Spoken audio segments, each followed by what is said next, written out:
is a cocoon lining for the airbud, which we've just started making. I'm going to show you how to tip it in.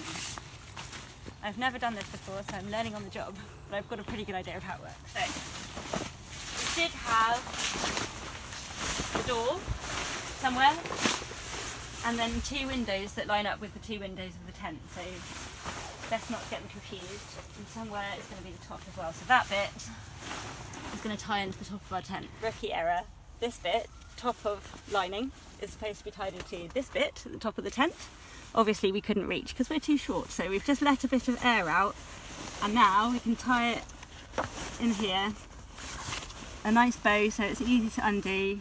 Okay, so we now have top of cocoon lining tied to top of tent, and then we've got to find the doors and the windows. So this is the door.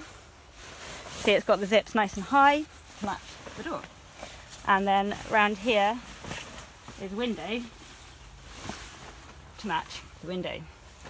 So it's pretty simple. These are Velcro straps that go around each of these poles, so you just reach it around the back and do it up, and you want to work your way around the tent one pole at a time, and ideally end up at the door, otherwise you'll get trapped behind your own cocoon lining. You want to start with the top one, fold it around the back and do it up, and then make sure that the bit of cocoon lining is hanging kind of neatly into the middle of the tent. The second one down, quite important, it goes underneath the straps that are holding the pole into the wall.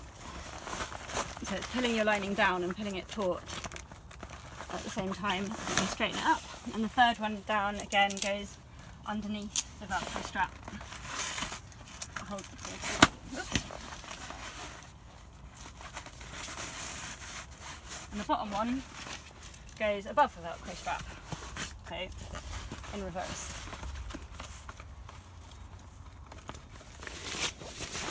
There we go. Okay, so we've worked our way all the way around the tent to the last one, which should be by the door so you can get out.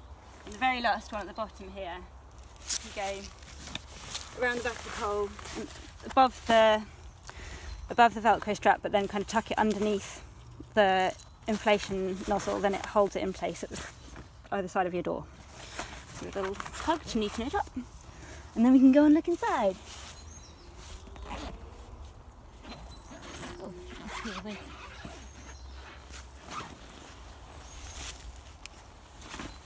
ooh, it's crazy.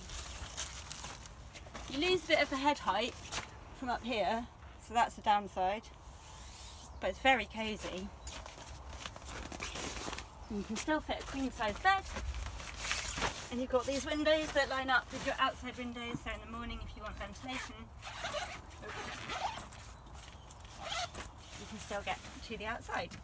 So when you take your tent down at the end, you do not have to take your lining out. So if you're planning on always using your lining, you can just leave it installed in the tent. You don't have to go through that every time.